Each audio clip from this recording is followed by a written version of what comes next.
Hello everyone, and welcome to this episode of Will It Extract. As always, I'm your host, Benedict, and I'm joined by the trusty Edge system.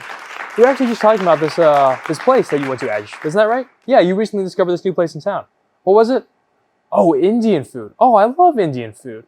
Oh, pankora, jalebi, chicken tikka masala, they're just so delicious.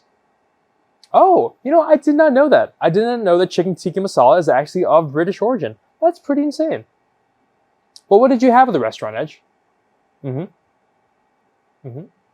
Oh, well, those always sound so good. I think one thing that we always get when I go to an Indian place is I always have to get samosas. They're always a fantastic choice. And I think that's one thing too. There's always one guarantee of any culture, any civilization, and that is the human need to wrap meat and veg in some kind of dough wrapper. We always just have this implicit need to kind of dumpling things. Well, just think about it, Edge. Across any swath of civilization, we'll always have a dumpling-esque kind of food, whether it be the samosas, the dumplings, pierogies, raviolis, wontons, tamales. The list goes on and on and on, Edge. Yeah, I'm right, I know. Well, anyways, one of the quintessential ingredients in any cuisine is spice powder. And to add spice is to add some heat and some color. And whenever you have spice, you get to see that color. It's always so vibrant and bombastic shade of red. We always expect a certain look and appearance to our foods. And as the well-known adage goes, we all eat with our eyes first. But that expectation of food has led to adulteration of certain foods that can be tested for. So how do we test for these adulterants? Well, first, we need to get the compounds in solution. So let's get to it, Edge. Let's go ahead and get started with some sample prep. And now, we'll go ahead and get started on our sample prep. So the first thing we have to do is go ahead and assemble our Q cup. Our Q cup is a sample cell, and I'm going to start with disassembling it. So I have my two components.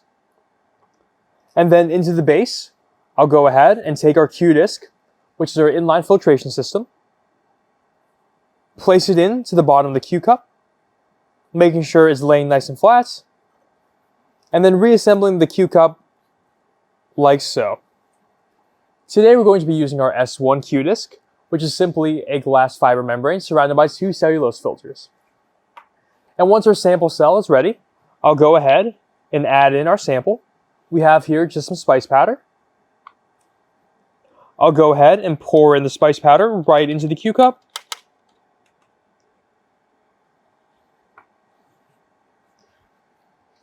And just like that, our sample is ready. If need be, the sample can also be spiked right now.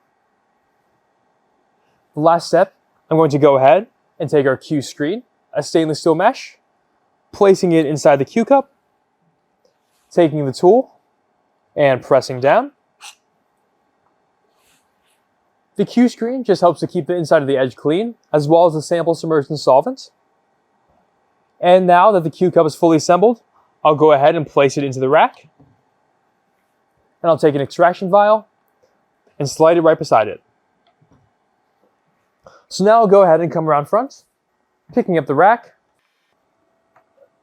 setting it right down into the edge. And from here, in the software, I'll go into our methods. We'll go ahead and select our method, place it into the queue, press play, and press start. And so now the edge is going to go ahead and run. So I'll see you all in a few minutes. And now that the edge is finished, we have a couple things. First, our extracted sample, as well as our extract.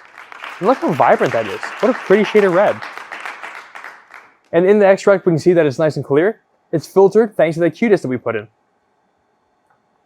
And so what might we be looking for in this extract, and how might we go about analyzing it? Well, foods contain a variety of compounds, from things inherent to the food itself, like vitamins and nutrients. There are also plenty of residues, like pesticides, that are left during the production process, as well as additives. One perhaps uncommonly thought of additive are dyes. Many foods are dyed to impart colors to match consumer expectation.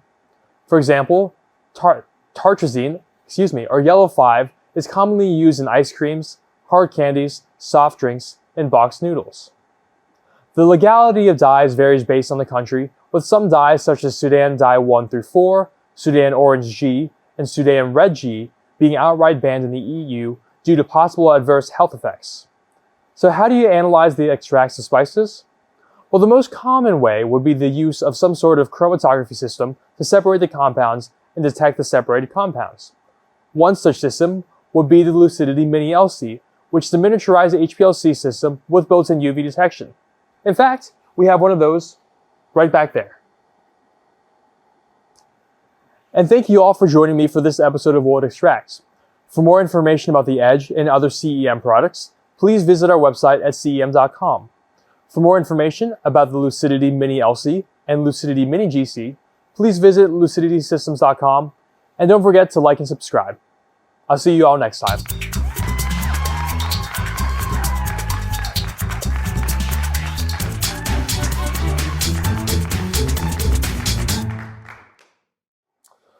But, you know, Edge, it is kind of funny how much color plays in the perception of, well, I guess food. You know, I bet a lot of it's evolutionary. We kind of learn to gravitate towards like vibrant things in some regards, like blueberries or mangoes. They're such, I guess, like beautiful shades of blue or yellow, that really grab the eye. But then on the other side, we also learn to differentiate other colors from like spoiled meats or like spoiled cheeses or like rotten foods and things like that. You know, especially in our modern sphere, we expect things to be kind of like uber bright, like the nuclear yellow on like nacho cheese dust. And then we shape foods to fit into a mold, like the fire red tomatoes that are always in season, or other things that we want throughout the year that may not be in season. It is kind of odd, you know, Edge? Yeah, you're right. There are a lot of kind of like weird foods and weird food colors and flavors that kind of don't exist in real life. No, I'm pretty sure blue raspberries are not a thing.